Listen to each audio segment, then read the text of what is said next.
This unusual season comes to an end, and it's a mixture of fortunes for Manchester City.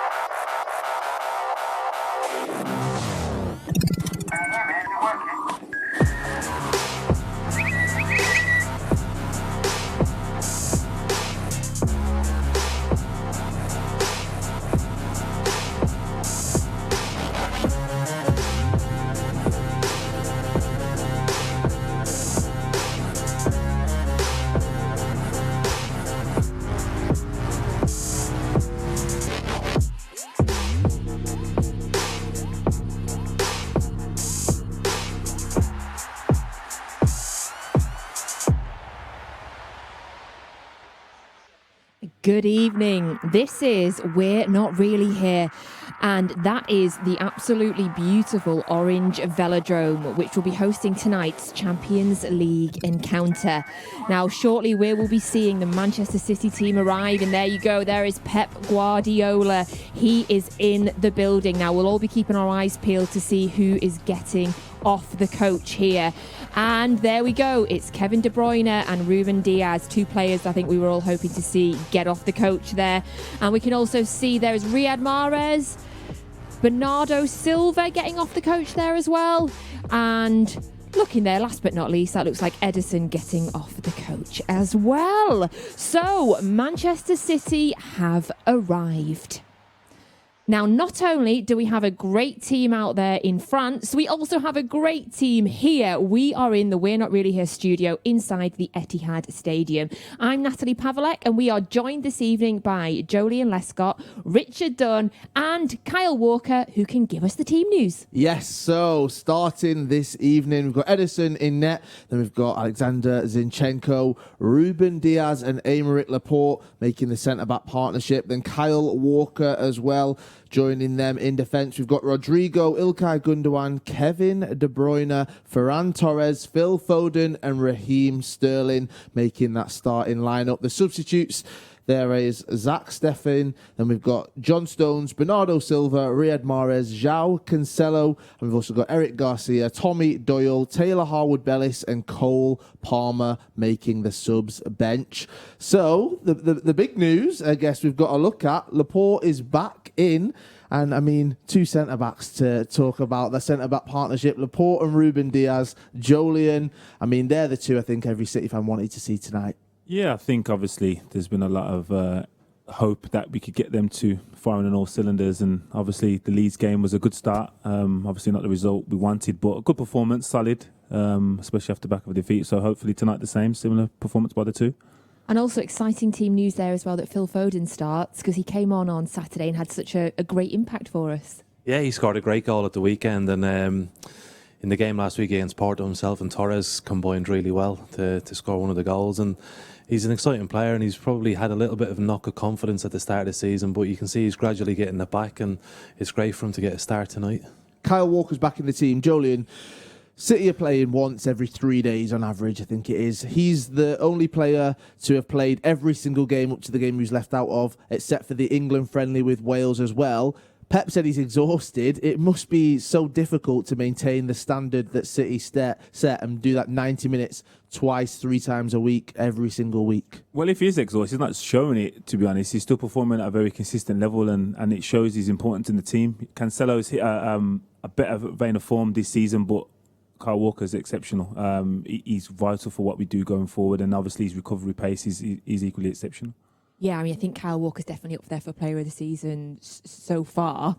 Other talking points as well, as when the team came out, as always, we sort of thought, right, what is this formation going to be? Do we think it'll be Raheem Sterling up front in the sort of false 9 position? I think so, yeah. Obviously, the problems with Aguero and Jesus being out has caused the manager to have to try and change things around. And looking at the 11 that's out in the field, you would imagine it would be Sterling. And it's a tough ask, I think, for any player who's not a natural centre forward to go into that role and play that sort of disciplined position where you stay in the middle of the pitch. So hopefully he can do it tonight, and we can get the runners from outside to help him. Now, one of the benefits of having this front three is they can switch between each other. You've got Sterling up top, then you've also got Torres, you've got Foden. They can interchange between the different positions, and there's a lot of pace as well. They're going to cause a few problems tonight, aren't they? Yeah, definitely.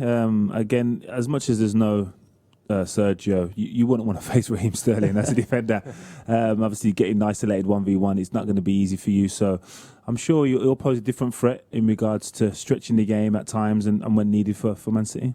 When you were playing teams where they had really fast front threes, would you sort of see the team line up and think, I'm going to be knackered tonight? Yeah, I would see that, to be honest. No, I don't care how fast you are. You don't want to face someone when equally as fast or faster than you do. No, if Sterling gets the ball and runs at you, you know straight away your nerves are gone. You're panicking because he's so quick, but his turn of direction is amazing. And we've seen over the last 2 or 3 years the amount of goals he scores shows he has the talent to get in those positions and finish them off. Especially when you got Kevin De Bruyne behind them as well. I mean, Joleon, we've talked so much about him, but he's back. Hopefully he can stay fit, and we'll see a bit of a good performance tonight, I'm guessing. Maybe some assists as well. Yeah, that won't surprise anyone if he does get assists and if our man Phil gets on the score sheet. But yeah, no, obviously in past couple performances haven't been great overall, but I'm sure Kevin in there today will inject some energy and some quality as well. Now, travelling must be so strange for the players because there's no fans. They're used to these big Champions League nights. We've seen the stadium. We saw the beautiful shots of it.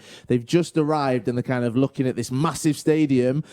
What would that feel like, that it's not going to have any fans? You're playing in the Champions League and no one's really there watching. I mean, look at it. It's incredible.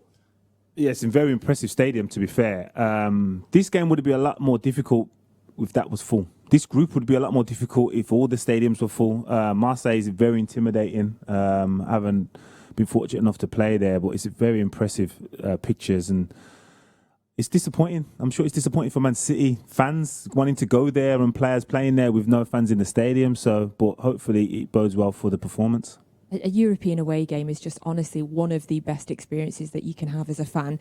And you mentioned as well, Richard, that the Marseille fans, from what you're aware of, they're pretty crazy fans. They're mad. They're completely mad. But they love that team, and they're very, very hostile, and for those 90 minutes, they'll back them as much as they possibly can, and afterwards they'll let them know how they feel. But generally, them being inside the stadium would cause a much more greater difficulty tonight for Man City than... I think that when you're actually looking at France as a country, their teams, they're very passionate football fans. I've been to quite a few games over there, and Manchester City have faced some French teams in the past as well. And we've had some, I'd say, classic games against some of those French opposition. You've got the PSG game in 2016 as well, and playing a team of that calibre, the players that they've got, Joleon. I mean, we've had some great historical games, haven't we, against a team like that? Yeah, obviously PSG, world-renowned team. So them teams have the best players, and that's what everybody wants to see. Regardless of if you're a fan of Man City or PSG, you kind of want to see the teams and the players be the best and play against each other. So that was the game when that was the quarter-final, and it was the first time we'd got through to the semi-final of the Champions League. And it was a day, actually, when we had them played them here, and Joe Hart was man of the match that day. And I don't know if you recall the game, but defending that in that game was just so important. And also the goal that day, as we can see now, came from a certain man called Kevin De Bruyne. So 4 years on, he's scoring a winner against a French team. Hopefully, Richard, 4 years on, he might be scoring another winner against a French team. Yeah, fingers crossed. And you look back then, I mean, that's a great goal, but he's even improved since then. He's got better and better. So I think with the French teams in general, you look at their league and you think it's not very strong. So you can almost write them off before the game comes around. But they've proven in the Champions League, they had 2 semi-finalists last year, that they're decent sides, and certainly on the night they can cause anyone trouble. Monaco is the next team I want to bring up because, I mean, Bernardo Silva and Mendy as well played in that game, and it was such a disappointing and heartbreak, I think, for a lot of Manchester City fans. But I feel like when you've got players of that calibre and then you add Mbappe into the mix as well, Joleon, it was a tough test for City. Yeah, again, a surprising result, to be fair. 2 great games. Both ties were amazing, and again, great for a neutral to watch, but obviously not so much for a Man City fan. and as you say, we had Mendy and Silva both played in that game, and I think for a lot of City fans who watched it and we were like, I'd like to. Okay, those two we can have those about 3 or 4. We would have took that night, to be fair. But yeah, Bernardo Silva that day, I remember him being exceptional. I know obviously Mbappe and Falcao get a lot of plaudits for that, but him that night, it was ridiculous. And then we have to bring it up. Lyon, Champions League. It feels like we've blinked and we're here. It's a new season. We go again in the Champions League. But Joleon, we were talking about that game. We were there. We were doing We're Not Really Here. We had to come on after it and reflect on it. I mean, it's just, I still feel really heartbroken by that. I feel like I had the hope. I really believed that this was the season we were going to win the Champions League, and it just didn't happen for us. Yeah, obviously, to lose any competition game in the latter stages of it is not easy to do as a professional. And I can't imagine it's easy as a fan, but that was a great performance from Lyon. And I know we went into the game expecting to win and go through, but we had to look at that and think, well, we only took 1 point off Lyon like in the group stages the year before, and it was always going to be difficult. And it's just, as I said, one of them occasions which we choose to forget. Oh, it's so hard though, because I was genuinely like so upset after that game. Why are we talking about it? Let it go. Do you know what I was going to say to you? You're the professional, so can you give me some tips on how to get over it and how Don't to talk about it. We've had many a bad night. We just erase it from your memory.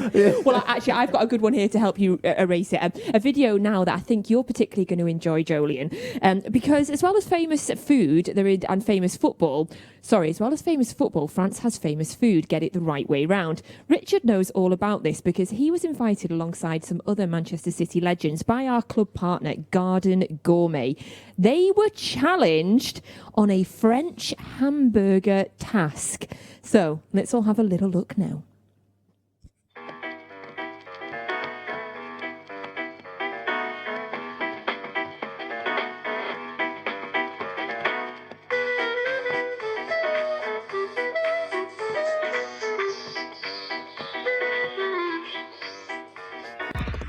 Yeah, can't see that. Can't see a thing.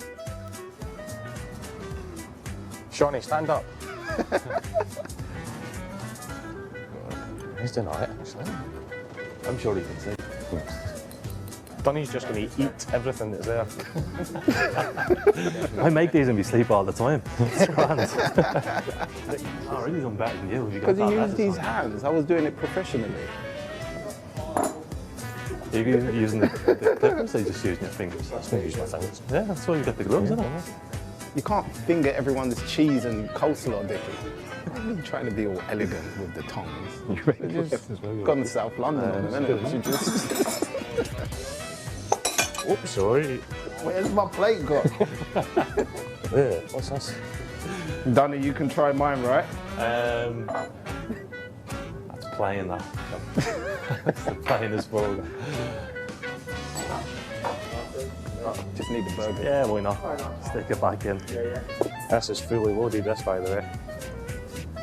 It is. That? Just giving up. Done. Just put the top on.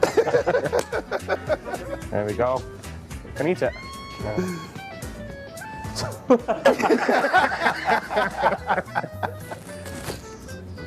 Not that bad. It could have been worse.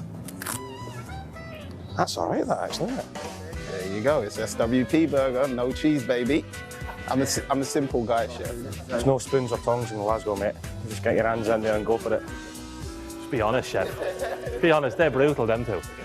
You wouldn't sell them in any shop. I'm going to have to go with the Dunne burger because the presentation, I just followed your instructions from your burger. It's went in height order all the way down, isn't it? You do not look taller than me. All right, so Premier League, Europa, Champions League. Yeah. All right, that works. I'm still in a prep.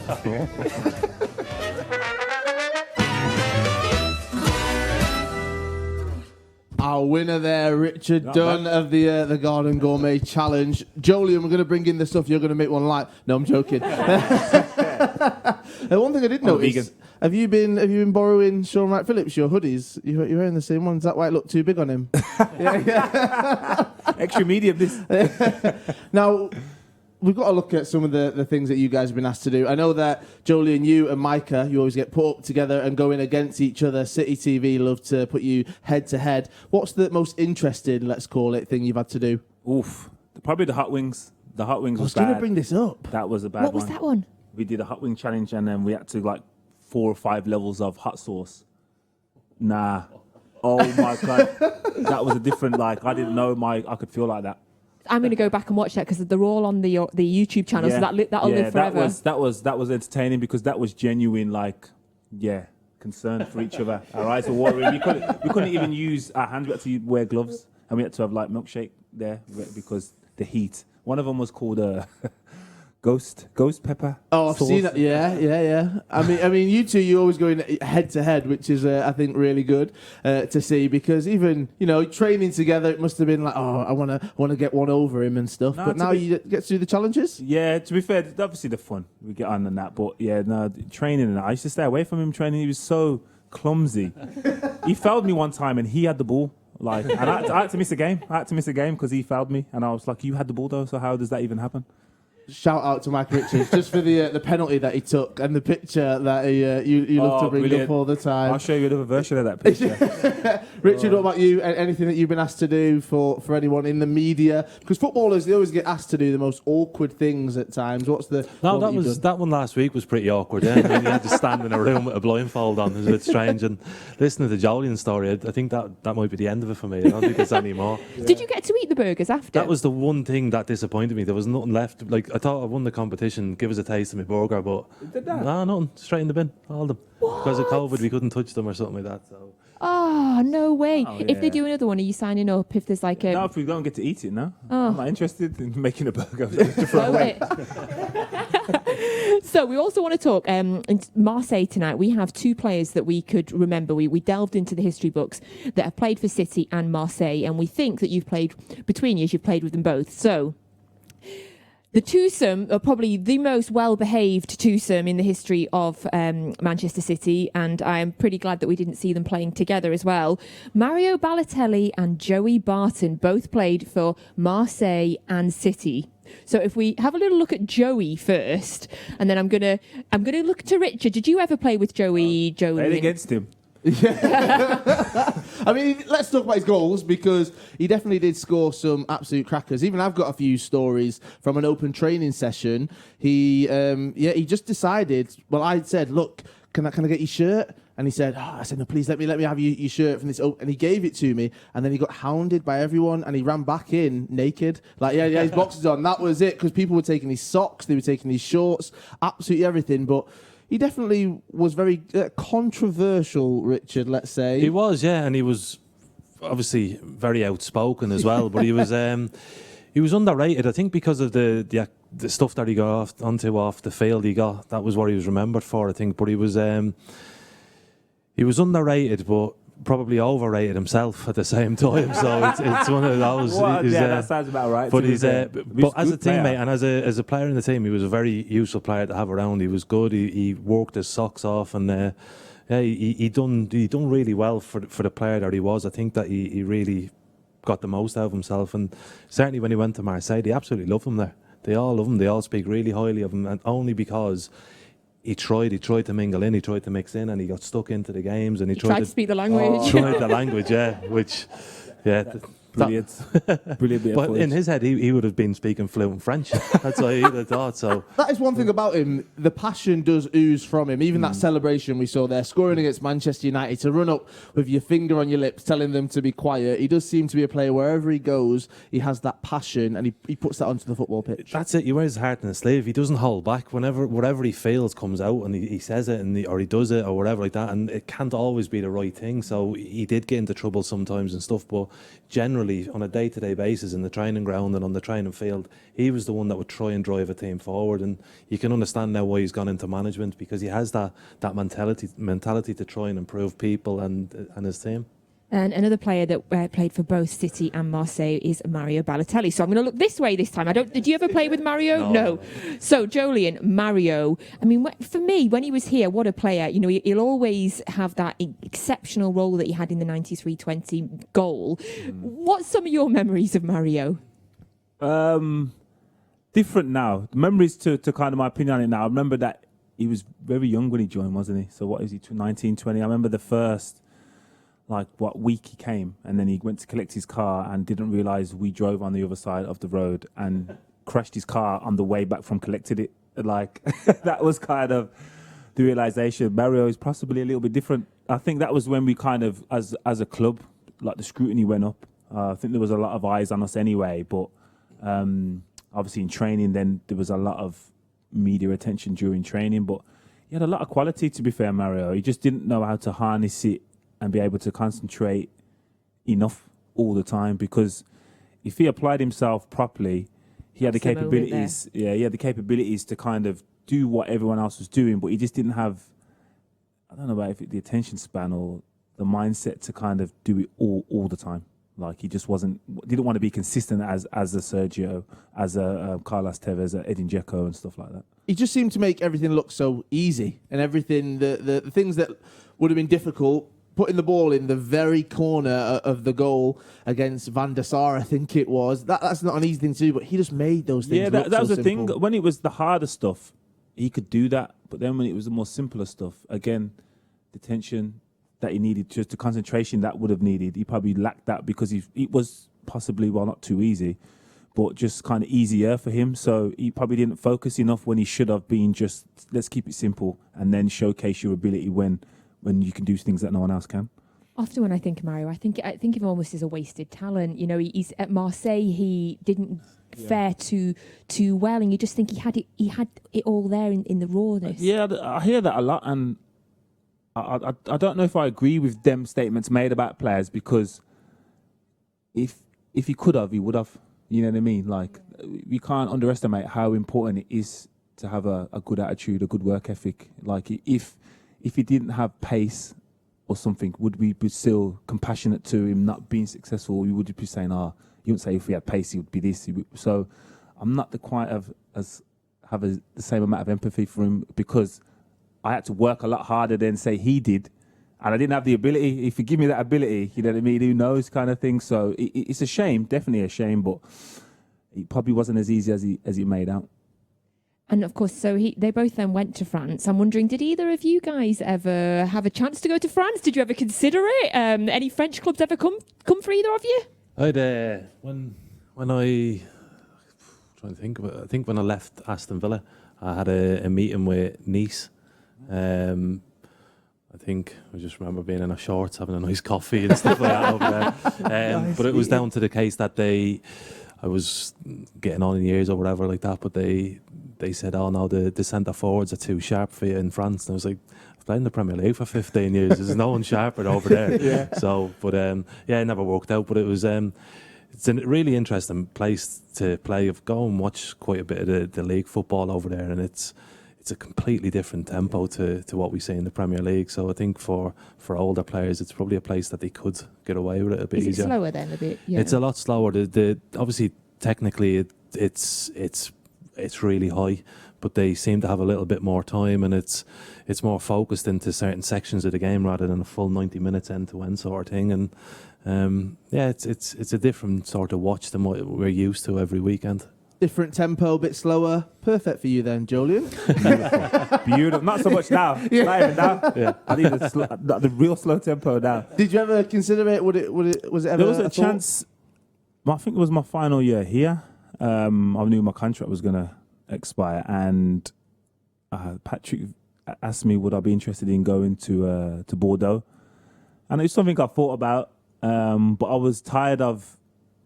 I wanted to work with a British manager. I just wanted to have that mentality that they knew I had, and just go back to enjoying it. And it was an important stage of my family, like kids' lives and stuff. So I thought, you know what, I'm not going to go there. I'm not going to retire there, so I don't want to uproot them. That's what I was going to ask you about, because you did play abroad at some stage in your career. How difficult is that for not just you, but the family as well? That was difficult because I went over there on my own. So that was one thing I applaud people for doing, because that was hard, real hard. But just going away, and then I had a different respect for foreign players that I played with. I'd realised how much they must have left behind, and how hard it was for them.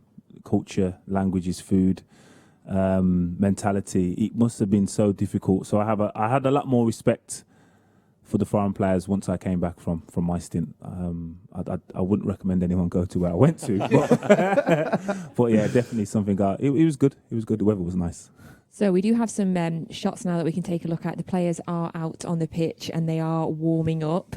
So let's have a little look, see who we can see warming up now.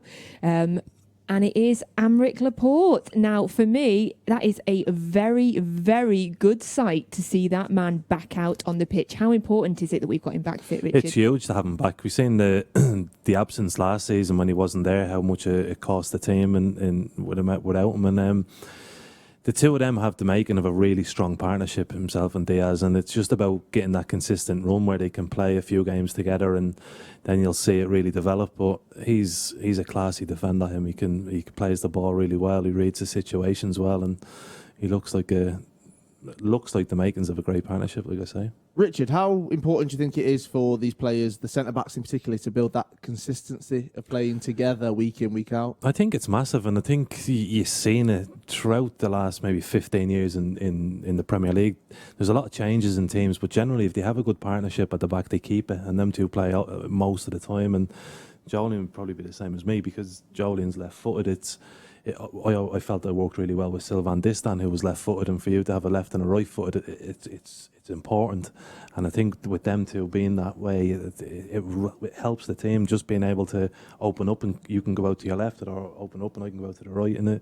But to play consistently together is a huge, huge thing, certainly for two centre-halves. What have you made so far of Diaz, Joleon?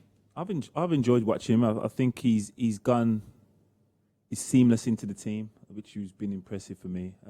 I think, on a whole, we're used to seeing defenders doing things that Richard don't feel is necessary at times. Not at Man City, just in general. So the fact that he's come in and he's just looked like he just wants to do his job and wants to go unnoticed, and that's a really good sign for a defender. Which you said, I think playing together is vitally important, and just gaining that trust. You need to be able to trust your centre-half partner, because if you don't, then you find yourself playing as an individual pairing, and then it's just awkward for the team. So some other nice faces to see warming up there on the pitch. Let's have a look now. And we can see Phil Foden. So Phil has, I think it's fair to say, pushed himself into the team today. He came off the bench at the weekend, had a great performance when he came on, scored obviously, and he's sort of earned himself a starting spot in tonight's 11 as well. And obviously it's always nice to have an academy player. It brings me so much joy to see Phil Foden every time he plays for us, Richard. Yeah, and he's a fantastic player as well. And I think because he's sort of been in and around the squad for maybe 2 years now, people think, well, he's going to get into the team and then just fly and be amazing. But he's still young, and young players have good times and bad times and need to learn. They need to get experience of actually being on the pitch. And you can see in the last couple of substitute appearances from him, he's learned, and he learns out all the time. And when he comes on, the main thing for a substitute or a young lad to do was make an impact, and he's done that in the last couple of games. We talked about having that front three and actually how they can adjust, they can change. Joleon, do you think we'll see Phil Foden take up the central role at any point tonight? Possibly. I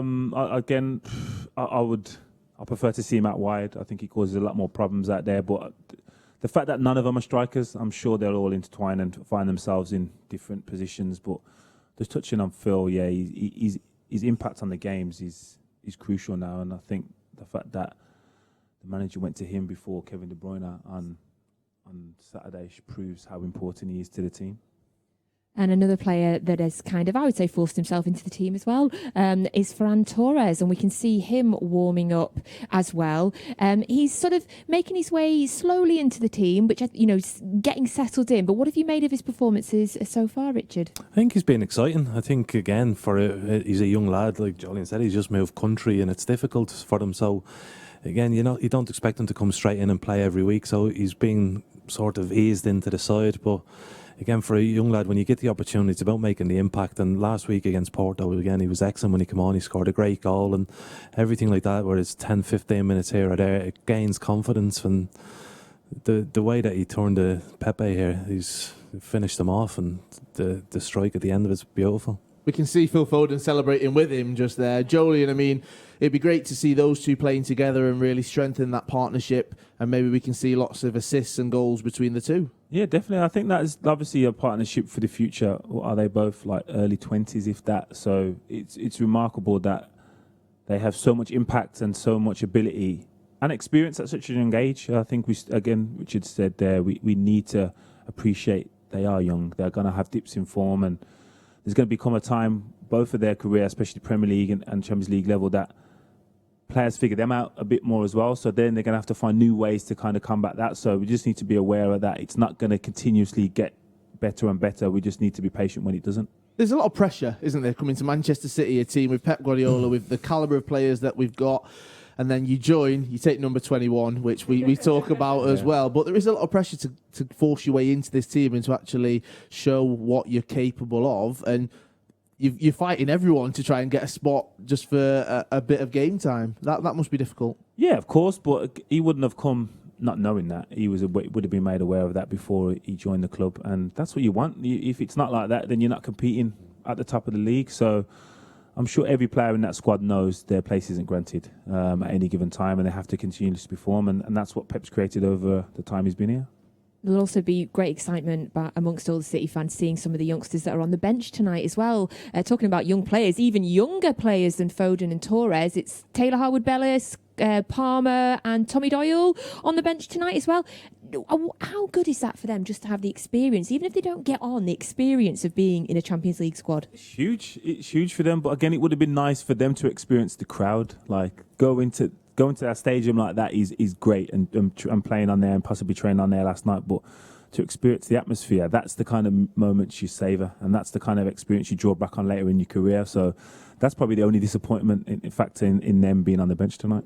Richard, was there ever a point when you were younger that you kind of were thrust into a situation, you're at a big game and you just think, wow, I'm here now? Or do you just take every moment and kind of just get on with it and do the job that you're there to do?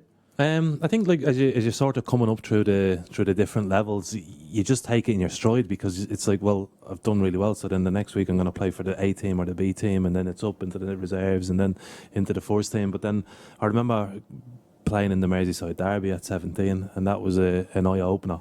You just like, because I'd marked a lot of sort of older pros in the reserves and stuff like that, and then in the Merseyside derby I was marking Robbie Fowler, who was at the height of his abilities at the time, and after 5 minutes he lost me and headed one, but it went off the crossbar, and it was like, oh my God, this is a lot harder than it looks. But it's great. But for them young lads tonight, it's great, and like Joleon says, if the fans there, it adds to that experience for them. But for the academy to be able to produce players to get on the bench in the Champions League games is an amazing feat. Have you got a game like that you remember thinking, all right, I'm here now, I've made it, I'm in a big game? That game that we played together, remember that? I remember you going, wow, I can't believe I'm playing. We lost that game. we don't remember them games. Yeah. We've already been through that. No, to be fair, probably the first Champions League game against Napoli. Like, obviously, played international football and stuff, but that was like a different feeling. I think the atmosphere was different anyway, but I remember Lavezzi got the ball and he spun Vinny and hit the bar, and I thought, oh, don't get too tight to him. That could happen to Vinny. It could happen to me.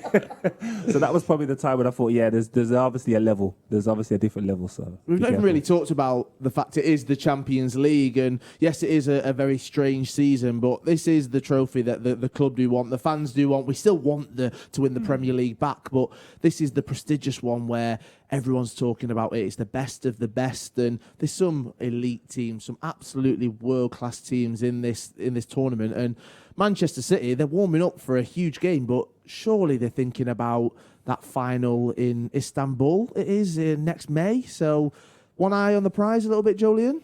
Yeah, definitely. I think if you really analyse this competition, this is kind of what the Ballon d'Or is decided on, isn't it? You have to win this competition to be in consideration for the Ballon d'Or. So people like Kevin De Bruyne and Raheem Sterling, if they continue their, I wouldn't say form because it's probably disrespect.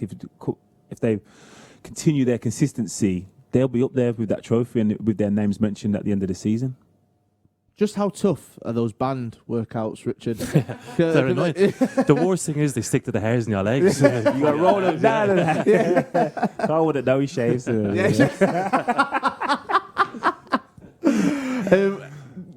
the talk. I don't know where to go with this now. I don't know where to go.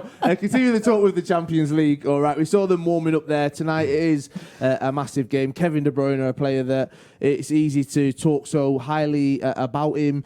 injuries might be an issue for him. They have been in the past, and this season he'll just be looking to get as much game time, but also stay fit and make sure that he can play within all the competitions as well. Yeah, and it's going to be hard. I think players are going to be rested throughout the season. They've also got the European Championships to look at for at the end of the season, so it's going to be very difficult. And in terms of individual players, you're looking at playing 30 games this season. That's probably a good season because the games are so closely packed together, and the tournaments are every week is a different competition and stuff like that. So it's hard individually for the players. It's hard for the managers to pick a squad, and it's about trying to do it right over the course of 9 months to arrive in May with a strong side that's still capable of performing when the competition gets intense in the quarters and semis and finals.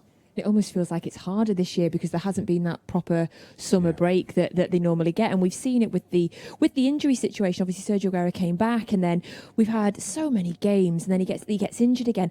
How difficult is that, Joleon, to balance getting fit, wanting to play, trying to stay fit, getting injured, coming back? Yeah, that's never a good thing, an enjoyable process. You just kind of have to try and make yourself as fit as you can within the time frame that you're given. So the fact that the games are so thick and fast, you're not going to prioritise any game, but you're going to look at the period and think, I need to be fit for this period. I spoke to Vinny about this before, and he made sure he was fit for the last stages of the season because that was when you win and lose trophies. So I'm sure that Pep, the team, will want to get through the group stages to qualify for the knockouts as soon as possible, and then you can rotate, and I'm sure we'll see newer faces coming in the last stage of the groups if we qualify early enough.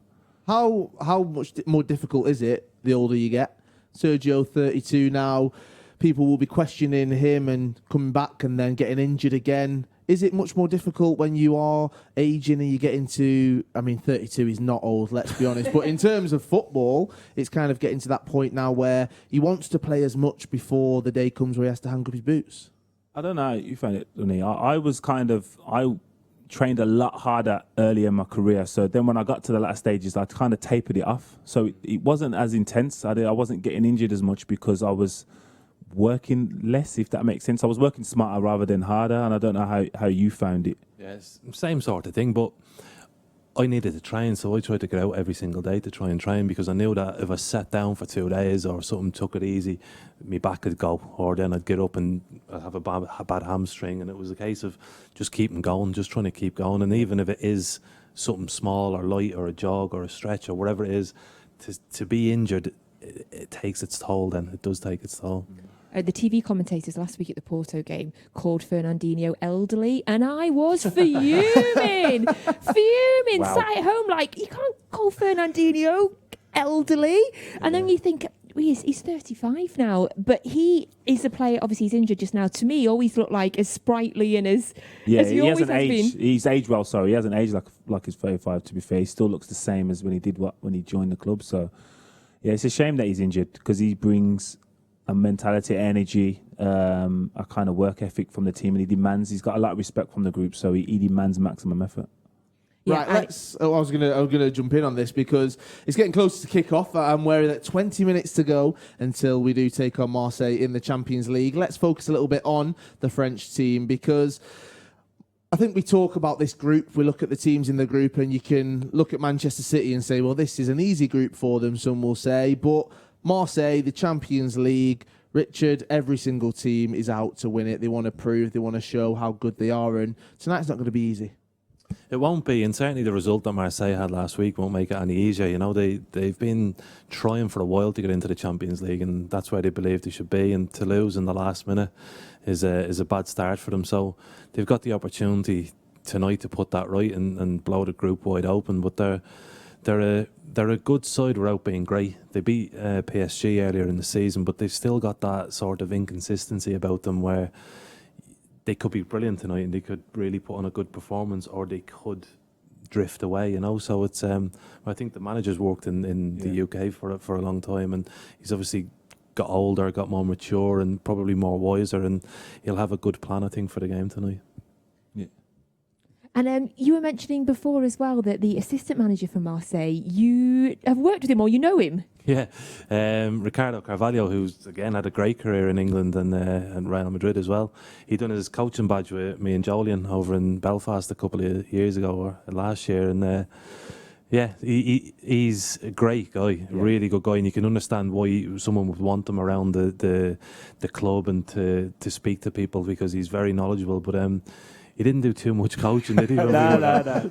I'd be surprised how much coaching he's actually doing over there. He did play Monaco as well over there, didn't he? So he probably obviously speaks a language and obviously got an inside track into kind of the league knowledge. But they're a young team, aren't they, Marseille? They've got a lot of young players, but that's probably where the inconsistency comes. But they can be a threat. Well, if you at home are wanting to know a little bit more about Marseille, we've got you covered because somebody on this sofa did loads of research. So, Kyle, what do you know about Marseille? Well, it's half term and I've been given my homework to do. So they were taken over in 2016. So I think that does show that they're back here in the Champions League for the first time since 2013-14. I think that's a big point, really, when you're looking at them, because actually they're in a position that Manchester City saw themselves in 2008 when the takeover happened. They're now wanting to prove themselves and get bigger, especially in a league in France. The season was called off. And when it was, Marseille was second last year, and they remain the only French winners of the competition, which they won in the 92-93 season.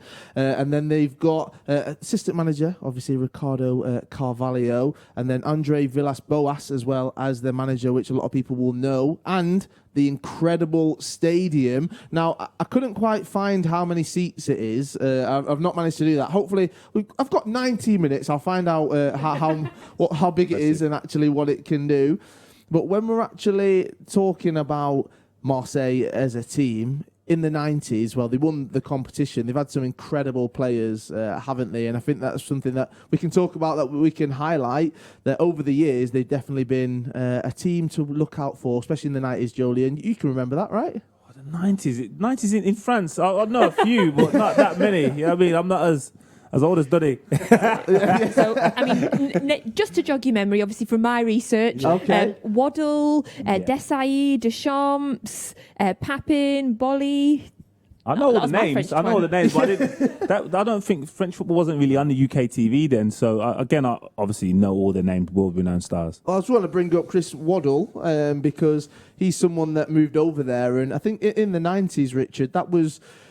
Well, a lot of footballers were moving over and playing abroad, but was France a destination that you think that footballers were going to play? I think that was around that time. I think Tony Cascarino went over as well, and Mick McCarthy went over, and people like that. So Glenn it was Glenn Hoddle was over there. Glenn Hoddle went to Monaco. Mark Haitley went over as well. So it is a path that people have taken on before. But in terms of Marseille, the fact they go for Chris Waddle is an entertainer, and that's what they've always gone for. They've gone for talented players who can win games individually, and it's probably been to their own detriment. They've never really built a strong enough team in all departments to go and dominate the French league. They've more looked for the entertainers.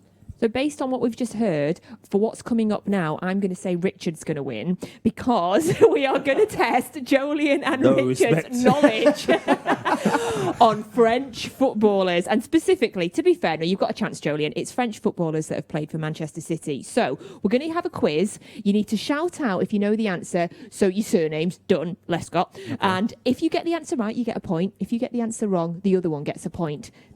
At home, you can play as well, all right? So make sure you do get involved with this. And one last thing, don't shout out unless you know it. We'll play just after this VT. What was that supposed to be? I was aimed at you as well. Watch carefully, watch this.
hope you were eagle-eyed there, all right, not just enjoying all of those incredible moments from over the years. Right, question number 1. Who did we see there running the length of the pitch to blast in a goal? Done. I said, let's go first. Don't finish the question. Let's let him go for it, Kyle. We don't know which one. Go on. You go first. You go first. What did you say? Oh, no. This time. That is correct. Yes, that is correct. Right. I thought you were saying it was you that done it. Yeah. When you said your name, I thought it was you. Did you ever have a little run at the pitch like that, Joleon? Yeah, but I didn't score. I ran up. I was up there. The thing is that while we were watching that, Richard actually said, "Oh, it's this stand." Yeah, that's what it was. That was a great goal. That's right. I loved it. I thought, wow. I thought that was a knockout first. The way he just run past the What goal it was? Yeah, I always remember that one. So, second question. And we're seeing the Distan goal again there. Amazing. What a finish! He should pass. It's the run as well. Breeze past him. I didn't have that ability, to be fair. So, just a reminder, once you say your surname, I'm going to stop talking and then you have to answer. And if you get Look it at wrong... the screen, look at it. He's on me today. It's because you beat me in the quiz the other day. That was what it was. Called him out shaving his legs and that. Okay, Sylvain Distin has made the most City appearances of those French players. To the nearest 25, how many appearances did he make for City? I'm winning. I don't need to... Tactics, I like it. I'm all right, I thought. Nobody going for it? Nobody going to call your name? You lose a point, so what's the point? Yeah. That's good. That's Right, we'll save this in case we need it. We'll save that Okay, for we'll the save tiebreaker it. Right, question number 3, okay. In fact, no, I'm being told in my ear, you both have to guess, all right? You both have to make a guess, Oh, wow. all right? So, Closest gets the point. nearest 25 to the nearest 25 gets it. How many appearances he made for City? Yes. We'll have a go. You have to go first, then. Okay, then I will go. 100. Okay. 100. If you go 101 now, Richard, then that's... Well, it's nearest 25. It's nearest 25, so you can't You can't say do that. that. You can't Yeah, say so- 125 or 75. 200. Ooh. 150. 205. Wow. Smashed it. So, One head. Yeah. 1-1, all right. On to question 3, okay. Who was seen scoring the header against Wigan Athletic? Done. Oh, go on. Sobierski? Yes! Yeah, I can't remember his name. I wasn't gambling on that. 2-1. We'll have another look at that goal right now. I mean, what a header it was. He on my wedding day, we had to go to the pub and get some alcohol, and we ordered a load of alcohol, and he came up and paid for it all in the morning. I like how you said we had to there as well. No, because we had all the guests coming and we didn't have enough. And we had to go to the shops and get it, and I just went and ordered some, and he came up then and just paid it all. And he said, "That's for your wedding He day." can leap like a salmon, and he can pay the bartender Drink as like a well. fish. And Drink what like a a kit fish. as well, by the way. That yellow kit. Yeah, but the first 3 questions have been done his era, so there must be some. All right, hold on. All right, Here we hold go. on. Just Yeah, pointing okay, that out. okay. Just pointing that out. Getting closer to your era. What? Oh, it might be, I'm doubting myself now. What number shirt was Nicholas Anelka wearing? Lescott. Go on. 39. Yeah. I know. I'm good at them things. I remember them things. 2 all going into This is the what final. we wanted. All right, the Yes, final yes. one. All right, the final question. Who provided the assist for Patrick Lescott. Vieira's goal? Oh! Carlos Tevez. Carlito. It was. Look He's at his done face. it. Look at I Joleon's knew he was face. going to say that. That's why. I was going to call it as well. Oh, can we see the goal again? Is there any chance that we can see that one? Just Patrick Vieira. I mean, It's can't be many goals when Patrick Vieira scored, to be fair. puts himself about those legs right there. Spider-Man. Right, so that is Patrick Vieira scoring that goal for Manchester City. Was assisted by Carlos Tevez. So well done, Joleon. That's 2 quizzes you've won this week now. I like how competitive they both were. Like the tactics came into it. Like, Of course. Right, let's have a quick recap at the Manchester City starting lineup and team for this evening as they do take on Olympique Marseille in the Champions League. Starting in goal, we've got Ederson, and then we've got Alexander Zinchenko, then Ruben Diaz, Aymeric Laporte, Kyle Walker making up that defence. Then in midfield, we've got Rodrigo and Ilkay Gundogan, Kevin De Bruyne Bruyne, and then the front three, Ferran Torres, Phil Foden and Raheem Sterling. On the bench, we've got Zach Stefan, John Stones, Bernardo Silva, Riyad Mahrez, João Cancelo, Eric Garcia, Tommy Doyle, Taylor Harwood-Bellis, and also the Wythenshawe youngster Cole Palmer as well. Now, we need to recap and have a look at the performance against West Ham, because a man there that stood out, Phil Foden, we can see he came on, he had an impact, but ultimately, Joleon, it's going to be games like that where you drop the 2 points, you thought that you go behind and then you want to come back, you think you should go in and win all of those games, but if you drop points, it's gonna add up eventually. Yeah, definitely, and I think any other season that would be a massive 2 points to drop. I think this season's a little bit different. I think we've seen the results so far and performances that the Premier League's as unpredictable as ever it's been in recent years, so hopefully it doesn't hinder too much. But yeah, there can't be too many games where we perform like that, to be honest. I think the first half of the Porto game and the West Ham game weren't performances that we like to see and we've enjoyed watching over recent years. So we're going to have another look at the West Ham goal here, which obviously was just an incredible finish. Richard, as a defender, sometimes you just have to go, okay, it was a brilliant finish, or are you always looking to think, what could I have done, or what could the defender have done differently in that situation? Yeah, he will be. He'll be thinking, could he maybe have got in front? Could he have organised something better? But it's one of those. He's close to the guy, and you expect him maybe to control it, but he's just swung his leg at it, done an overhead kick and finished it in the bottom corner. So sometimes you have to give credit to the striker as well, you know. And it was a high ball in, and he took it really well. When you are wrestling with a player like Michail Antonio, a big, strong, physical player, Joleon, what's best to do? Do you let him control it, or are you trying to get in front of him? What should you do in that situation? Different, probably similar. We enjoyed that side of the game, and playing against Antonio a few times, he enjoys that. So if you don't give him that, he then tries to look for it. So Diaz will probably realise as he gets more experience in Premier League strikers that you don't necessarily have to be that tight, because Antonio's using him there to kind of get his balance and find his way and keep him away from the ball, where if he steps away from him a little bit, then he'll be searching for him and it'll just take a little bit of concentration from him. It might be a little bit of a shock to the system for Diaz there, because Michail Antonio has come up from non-league in a way. He's played some tough games and he's had to throw himself about. He's always been a big player. I listened to a podcast which he's involved in, and he was talking about that kind of, he loves that physical side of the game, which the Premier League is. You said it's one of the strikers, they're fast-paced, Richard. They're actually able to get in a bit of a battle with you. It's going to be a bit of a shock, but he has to get used to it quite soon. It is a shock, and it's hard for anyone coming into the Premier League to adjust to it quickly. And certainly since the restart after the lockdown, I think Michail Antonio's been excellent. He's scored a load of goals, and he's full of confidence. And he will have been relishing playing against a centre half who's not played many games in the Premier League. And the more that Diaz does play, the more he'll understand. He'll start to read the players better and stuff like that. But things like that, you can't criticise. You just have to take it as a learning curve, and he'll get better as it goes on.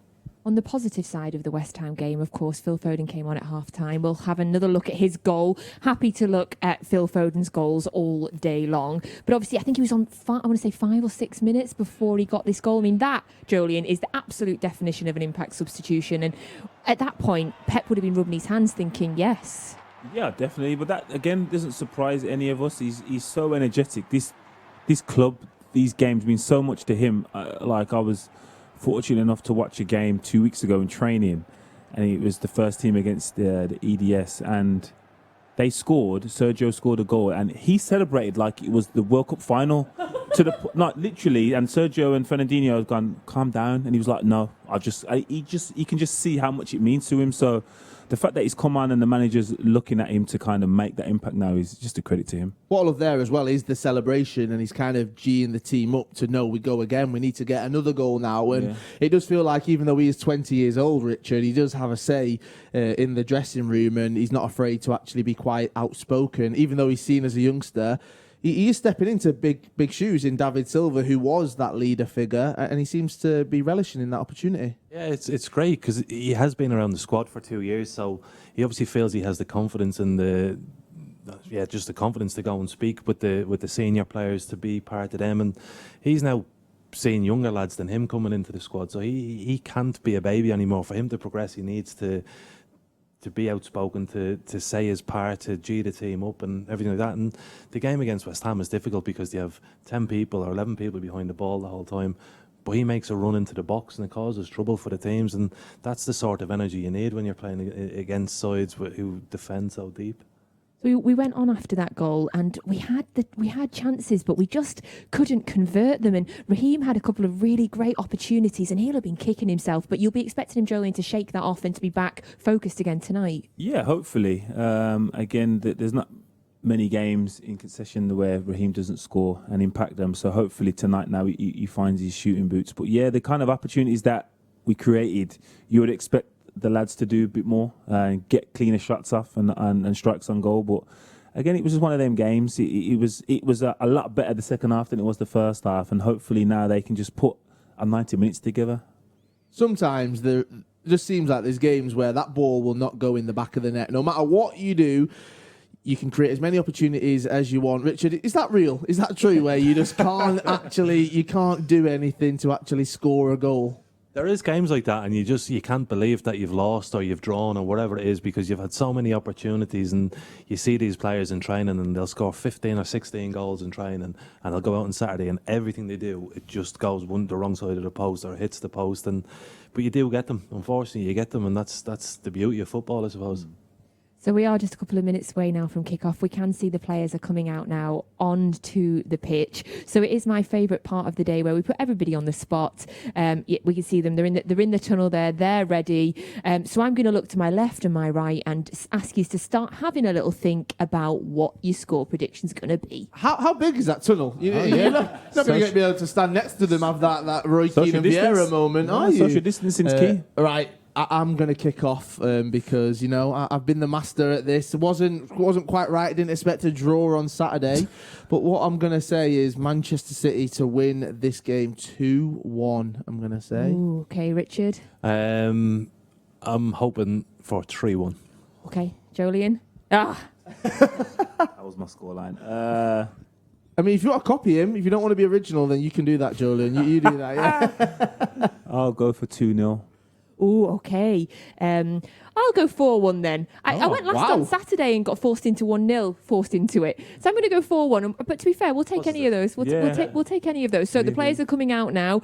Big thank you, Joleon, Richard, Kyle. We'll be back at half-time. Straight as the whistle goes, we'll be back. We'll be doing instant reaction for you, having a talk about that first half. So do join us back at half-time. Now, you can get exclusive commentary of this game. It is our very own Ali Mann and Michael Brown. They are commentating on this game over on City Plus. Now, if you don't have City Plus, get yourself signed up, because honestly, Michael and Ali are the best commentators around. So here's how you get signed up, and we'll see you at half time.